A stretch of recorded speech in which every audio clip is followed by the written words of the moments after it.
If you are stuck in the same toxic loops, feeling anxious, numbing yourself with distractions like alcohol, or just straight up frustrated with where you're at, this is your wake-up call. Let's be real. Breaking out of this cycle isn't easy. Maybe you don't know how to quit drinking alcohol, or you feel like you just can't go the distance when you're trying to abstain from it. That's okay. The first step is showing up for yourself and committing to the work. There's no shortcut. Whether it's quitting mind-altering substances, building healthier habits, or chasing your goals, you've got to put in the reps. Every small decision you choose for growth over staying stuck adds up. It's not about being perfect, it's about progress. This video is your wake-up call. Today I'm breaking down exactly why you feel so overwhelmed, the real benefits of finally doing the work, and the challenges you'll face along the way. But trust me, pushing through those challenges is worth it because on the other side, you will find a level of peace and self-confidence that you never even knew was possible. This video is for anyone craving genuine transformation, people who know deep down that they need to face their emotional baggage, handle unresolved pain, and stop letting fear rule their lives. So by the end of this video, you will have learned the 5 emotional sinkholes that you will keep falling into if you refuse to do the work on yourself, the top 5 benefits you gain when you finally decide to heal from the inside out, the challenges you must expect and push through, plus simple ways to get started and keep going. So today we're going to be talking about the emotional states of doing the work versus not doing the work, right? Healing is a journey, not a destination. Our emotional states play a key role in the process. So when we think of our emotions, they are so important. And if we are doing the work, our emotions are going to be in a good state. If we are not doing the work, our emotions are going to be in a bad state, obviously. So today we are going to talk about the contrast between doing the work, actively engaging in healing, and avoiding it, right? So, the emotional states of doing the work. Number 1, the first thing is you're going to feel empowered. You are going to feel in control of your growth because you are focusing on what it is you can control. And realistically, all you're able to control is yourself. So when your main focus is, what can I do to improve my current state of being? Your life will also change with you. Number 2, hopeful. You are going to start to feel hopeful because you are going to start to notice the progress of the momentum that you have with your abstinence of alcohol or abstinence of whatever mind-altering substance it is. And seeing the progress, no matter how slow, progress is progress. It's when you don't have progress that you're stressing out and you're like, what is life? And you get very overwhelmed and stressed out. That's the opposite of hopeful. And number 3, resilient. You're building strength through challenges. I eat challenges for breakfast. Breakfast, lunch, and dinner. Give me those challenges. Number 4, you're going to feel a sense of pride. You're going to be proud of yourself. You're going to be able to pat yourself on the back, give yourself your own gold star, recognizing your small victories, whether that's just washing the dishes, folding your laundry, reading, studying, journaling. You are going to feel that sense of pride for yourself, right?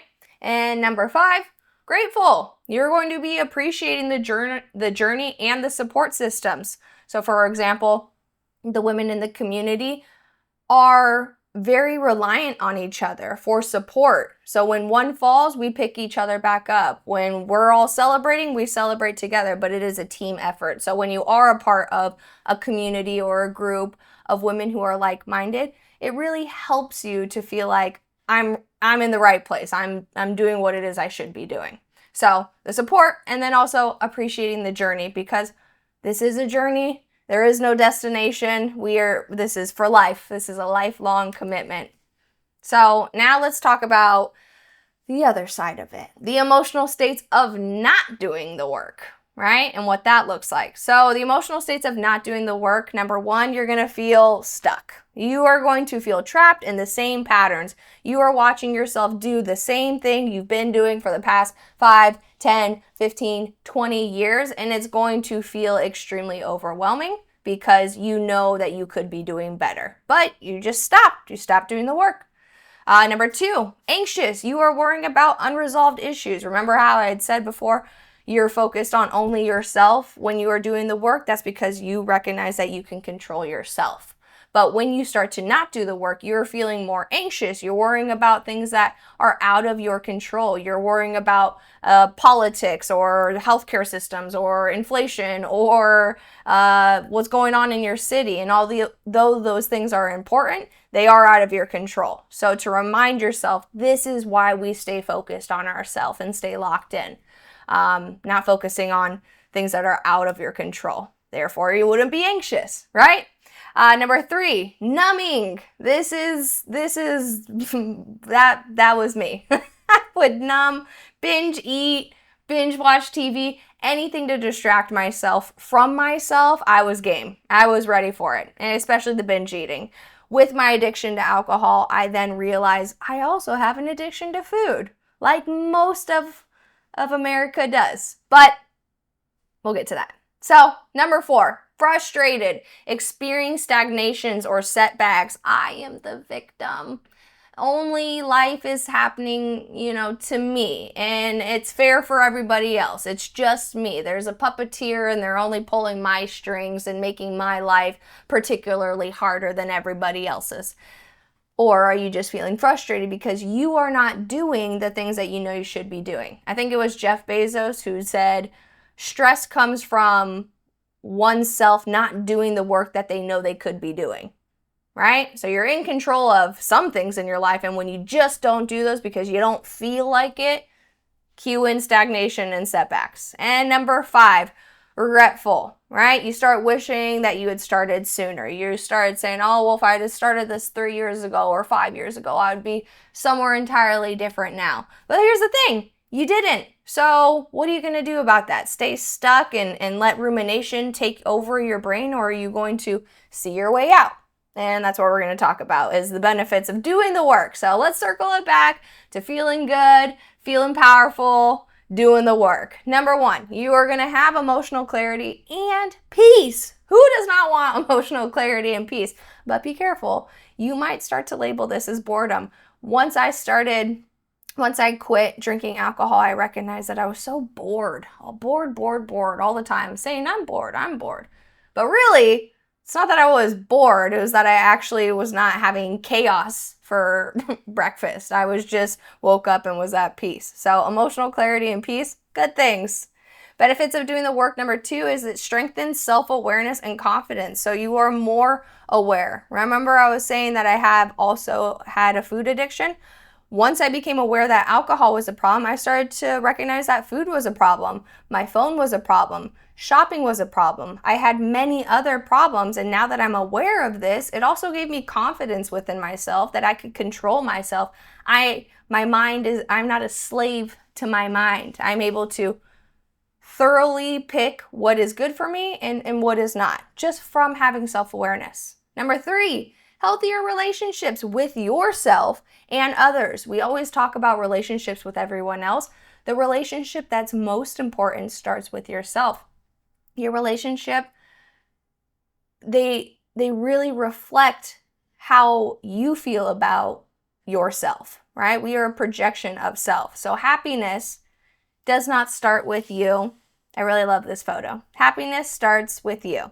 Not with your relationship, not with your job, not with your money, but with you. And then from there, the relationships around you are so much more authentic. You may have less relationships as your sobriety journey goes on, but that's okay because you're opening up room for realer connections, stronger, authentic ones. And your likes and dislikes are gonna change along the way, so are your friendships, relationships, romantic even. Number 4, freedom of the weight of unresolved pain. So you are then able to look back in certain times that maybe you didn't have the emotional support that it is that you wanted, but you're able to give yourself that emotional support now. You're able to look back and say, wow, that situation really did hurt me, or wow, that situation really did suck. Acknowledge it, forgive, And then finally be able to let it go and no longer hold anger or stress or regret or shame in your heart, right? That's why we're healing our hearts. Number 5, a sense of purpose and direction. As you start to do the work on yourself, you start to get a sense of purpose and which direction you should be going. The way is in the work. So I love this slide because the way is in the work. All right. The happiness that you are looking for is in the work that you are avoiding. I love that. I love that saying. Challenges of doing the work. So now let's talk about the side that we all know exists, and this is what gets most of us to not do the work, are these 5 truths. But hear me out. Number 1, facing uncomfortable truths, right? When you have to really look inward and self-audit yourself and have some introspection. Couldn't say that word. I am fearful of the truth. A lot of people who I've worked with have started off being extremely afraid of themselves or fearful of what they may find, or that reliving that past memory may be too hard. But once you let it go, it no longer holds on to your life as this, this tumor or this cancer. It's just a part of your story. That is all. Number 2, dealing with emotional pain head on. All these emotions that we've suppressed for years on end, just shoving them down. I don't want to feel it. I don't want to think about it. I don't want to see it. Are eventually going to have to come up and they're going to have to come out. And so that is going to be extremely uncomfortable. But this is why I'm always advocating for journaling. Allow yourself to connect yourself from pen to paper and really analyze what it is you are feeling. You're not just feeling bad. You might be feeling bad because you're upset, and you're upset because you haven't eaten in the past 4 hours and you're really hungry. So now you're like, I'm hangry. So understanding your emotions and being able to identify them is going to help you a lot throughout the way. So even journaling your emotional states can help you as well. I was sad at this time for this long. Number 3, this one is probably one of the most important ones, which is breaking out of comfort zones. Nobody wants to break out of their comfort zone. That's why it's comfortable, right? Stepping outside of that is extremely uncomfortable, but through uncomfortability is growth. No one in the history of time has ever grown through being comfortable. It's when push comes to shove and you have to figure it out is when you actually grow. So yes, challenges of doing the work, you're going to have to step out of your comfort zone. You're going to have to do some new things. You're going to not be able to have the crutch of alcohol to be like, you're confident. You're going to have to actually build true confidence, which is challenging. But challenges are meant to be overcome, and every obstacle that you are faced with allows you that opportunity to build more and more and more resilience. Number 4, staying consistent during setbacks. So if there were, let's say you did 2 months, right, and you had one slip, rather than beating yourself up and letting shame and guilt and regret overshadow your ability to grow and to learn and to move forward, remembering the importance of not letting that setback keep you back. I remember I did 2 months of sobriety and I celebrated that 2 months with 9 months of drinking because I let that shame and that guilt overshadow my ability to learn the lesson. Life is our greatest teacher, but you have to be willing to learn the lessons. Otherwise, the patterns will continue to repeat themselves, and then that's when you're stuck in the cycle, right? Number 5, trusting the process without immediate results. Anything. You want to be a good reader? You're going to have to start small and work up pages. You want a nice body? You're going to have to go to the gym, work on your meal plans consistently for a year, 2 years. Same thing applies with sobriety. You're going to have to work on this new identity of a person that does not drink alcohol, and it's going to take time, but to remind yourself, I gotta trust the process. It's gonna happen for me. So remember, healing takes courage and it takes commitment. Start by journaling, moving your body, or simply meditating. Any one of those 3 are gonna help you analyze what it is that you're going through and be able to process it in a healthier way. Celebrate progress, acknowledging every step forward. Every step matters. Every time that you overcome something, celebrate yourself. The small victories is where the big change happens. A lot of us just think we're going to magically appear on Mount Everest. But it's those little tiny steps, little slip down the hill, right? You stepped on a rock, fell down, right? And then you keep going. It's that process is where the magic happens, not once you get to the top. Once you get to the top of Mount Everest, you're, yay, exciting stuff. However, the magic was in the steps that it took you to get to the top of that mountain. So remember to celebrate every single little win that you have. And then be patient. Healing is a lifelong journey and commitment. So in order to stay committed to healing, you must also stay committed to yourself. And then the emotional rewards of doing the work far outweigh the challenges. So reminding yourself that yes, the challenges exist, but the rewards of doing the work are so much greater. So I want you to remember this. If it were easy, everybody would be doing it. So just keep fucking going because it gets better. Look, if you are tired of living in the same cycle, then the time to move is now. Stop letting fear and excuses run your life. Take the first small step today, whether that is journaling for 5 minutes, hitting the gym, or booking a call with me to map out your personal plan for your transformation by clicking the link below. Don't wait another decade to realize that you could have broken free way sooner.